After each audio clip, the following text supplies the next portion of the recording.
This is the LUCKYBANCHO Census. This is the player-made census that has been ongoing for as long as I can remember. This is something that they do periodically to check characters' achievements and see who's been an active character in the game. Now, being an active character, I feel like their bar is pretty low.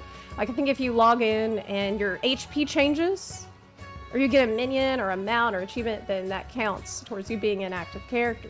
So you could log in, switch your character job, and then log out, and I think this would count.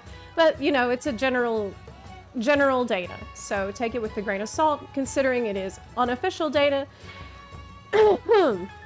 But this is it. It's Japanese community who puts this together for each quarter of the game's lifespan. And, one second. Alright. There is a page translated from Japanese to English. Let me pull that up.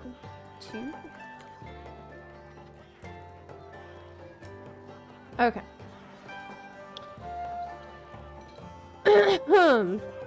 So basically, let's see if I can find, just search it.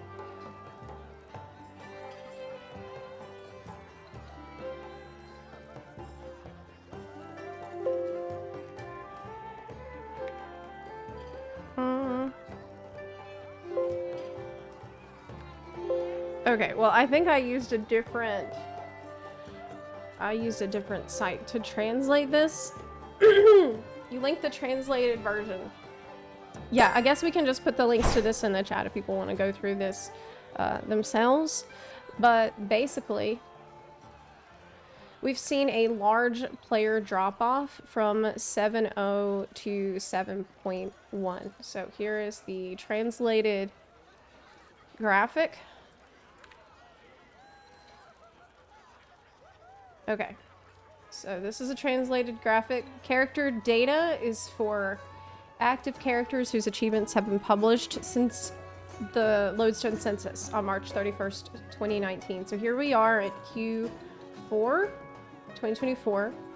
And you see that the number of public characters that they've found through the achievement census has seen a significant drop from here, top of here to here, in this most recent quarter. So this was October to December, Q4. Compared with the previous quarter, Q3, which was a bit higher. So this was, now we're looking like we're about similar to where we were at in 2021 Q1. Right there. In the Shadowbringers era. We've now, and this is, I'm reading straight from the translation for the census data. The increase in players during the COVID-19 lockdown period driven by people staying at home has now reset. Some worlds that have grown during that time have returned to previous levels.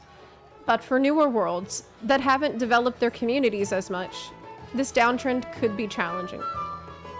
While I do feel that steady improvements are being made to the underlying game systems and infrastructure, it remains clear that what truly attracts people are the appealing characters, story, and content. If these don't exceed expectations, the trend will not reverse. Game development takes time, so sudden shifts in direction are difficult. However, I can't believe that they said this, but they did. As seen in the article I previously introduced about World of Warcraft rebuilding after a decline in user numbers, I hope the team will face players directly. Black_92 says, hey Zep, read chat super quick. Oh, okay. You can't see the side. Oh, okay. Thanks. Sorry about that. Well, as seen in the article I previously introduced about World of Warcraft rebuilding after a decline in user numbers, I hope the team will face players directly and adjust the course accordingly. So they actually mentioned World of Warcraft recently doing a great job with growing and retaining players and winning players' trust back after a period of time when it felt like they stopped listening. And now, really, to me, as a WoW player since 2004, I felt like we've entered an era where they are listening again. And I say this all the time. For me, it really just comes down to that one thing. Are they listening? Are they not? Are they trying to innovate or are they not? Are they trying to create an experience that's going to be varied or not? Trying to give you reasons to log in, win your sub fee. Fight for your sub fee and earn your sub fee. Rather than, well, okay. Also, another interesting tidbit that I thought they added here in regards to all this data, looking across all of the servers and the server population shifts, they said that in general, when a number of active characters increases or decreases, NA and EU servers tend to show bigger fluctuations, while JP servers tend to have smaller changes in general over time. But this time as well, JP is in the category with relatively smaller decreases, while NA and EU have larger ones. Within JP, it's common for popular data centers like Mana to be among the top performers, that is, holding off on decreases. But this time, the decreases are relatively evenly spread across all centers. So the trend of player decline likely reflects a broader pattern rather than being tied specifically to high difficulty gameplay environments. So I thought that was an interesting point of view on this as well, that they've added in here along with the data. That it's not just about having access to the high difficulty gameplay environment, but it's a general trend of players becoming just disinterested and noping out, essentially. Another thing that I'll point out, I wouldn't really take the ultimate data very seriously. I'm gonna skip past that because the Eden Ultimate is still new, and many people are still trying to go for clears. I feel like it's just not a good metric. Older Ultimates will always have more clears because it's content people will go back and do later on. So I think it's not a great metric. In terms of how many participants each has yet, at least not now. Okay. Oh, other thing.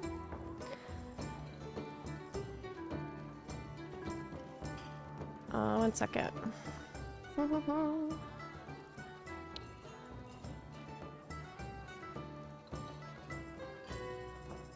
me find this other thing I wanted to show you.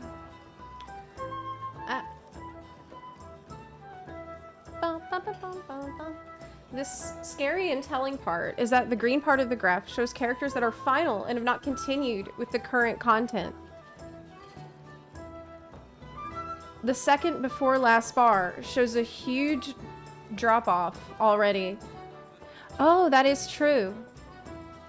Yeah, that is true. So let me find this other thing I wanted to...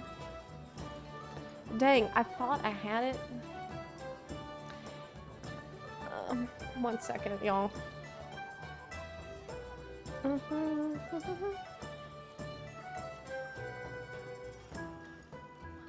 Okay, I found it.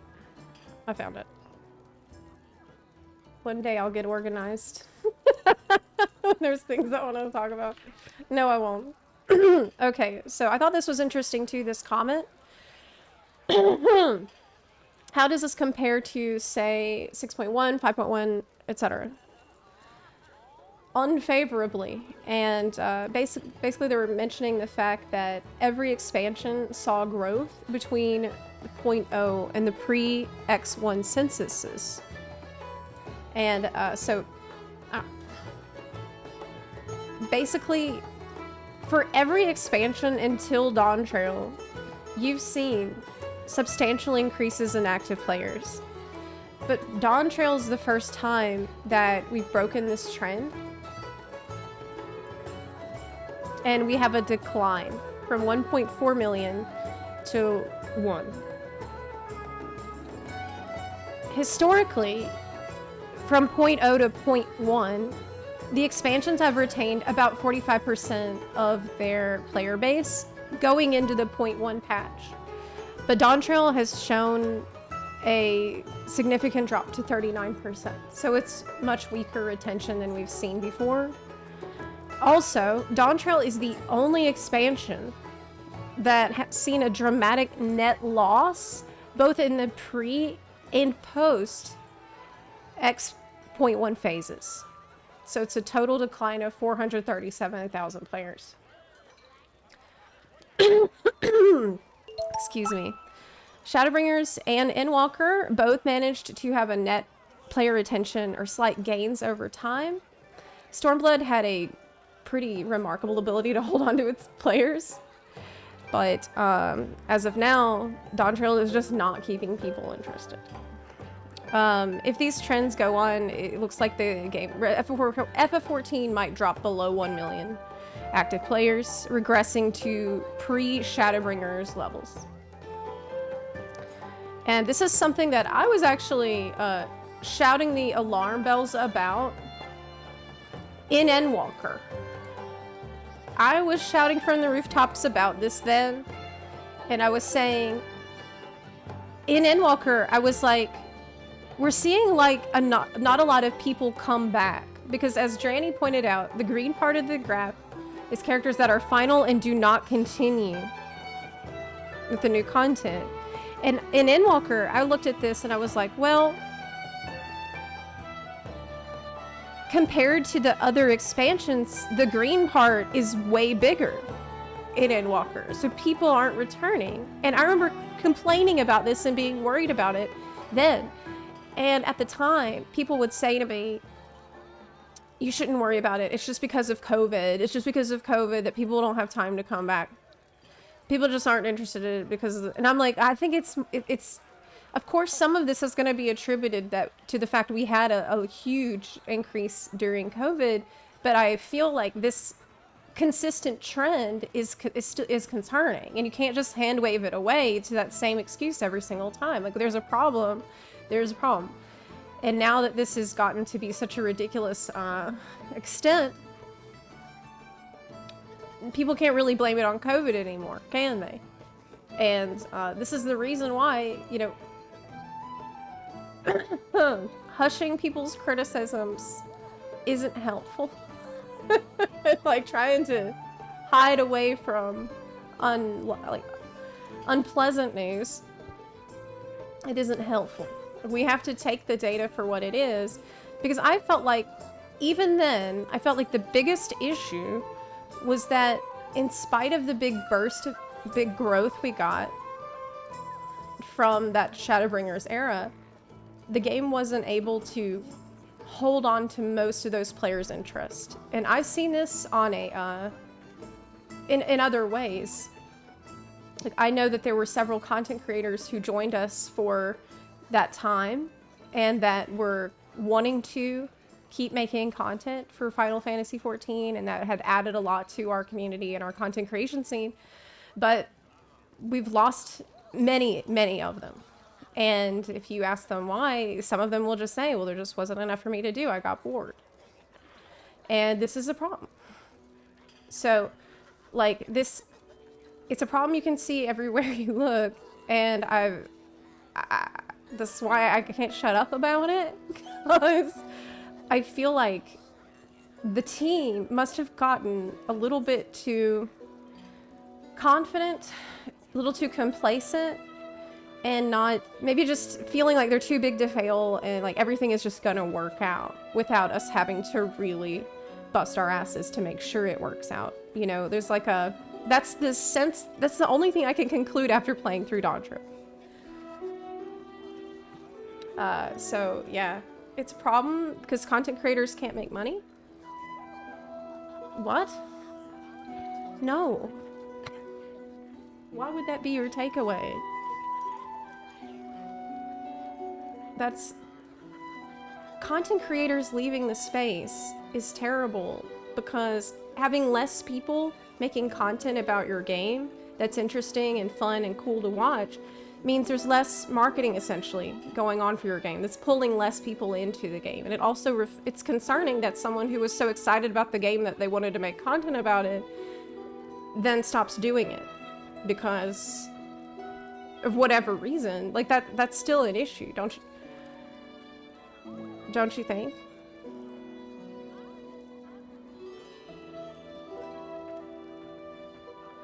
That's it's not good.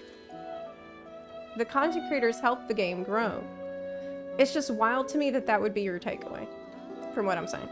That I'm upset because content creators who join aren't making money now. That has nothing to do with what I'm saying. So yeah, again, I don't know. I feel like what we're really seeing, if we're gonna look at how the game is them trying to reapply the formula to the point that they're just getting diminishing returns at this point. You can't keep doing the exact same thing without eventually that just not working out, because it starts to feel repetitive, and that's what we've been trying to tell them. Okay. Besides that, there's also other factors to consider. There's the fact that World of Warcraft is doing much better now, and now with like, I mean, a lot of people have gone to play War Within, a lot of people have gone to do Dragonflight, so that could be a factor too. There's going to be competition in the marketplace always, which is healthy for the genre at large, but it just puts more pressure, in my opinion, on Square Enix to deliver a fantastic product every time. Yeah, so it's concerning for me, but there's people who don't think this is a problem. There are plenty of people who do not think this is a problem at all, and they're upset with me for pointing it out and talking about it. Because for these people, if we went back to Heaven's Word numbers, they wouldn't care. In fact, they might like it. Because there's going to be less people around talking about it and even complaining. They'd rather if all the people who complain just leave and stop. And you'd just rather it be at these levels forever and ever, because that's good enough for you to do whatever you're doing now. But I want more for the game than that. I want to hold them to a higher standard. I want the game to be as good as I know it can be. I want it to fulfill its potential. I want it to retain players. I want people to continue to be excited about it because I love it and I want it to succeed. I don't want it to just fade into obscurity for the random, like for only the people who do nothing but shout its praises and worship Yoshi P to enjoy. It can be more than that. And now that these other MMOs are stepping up their game, they need to be held accountable. So that's my take on it.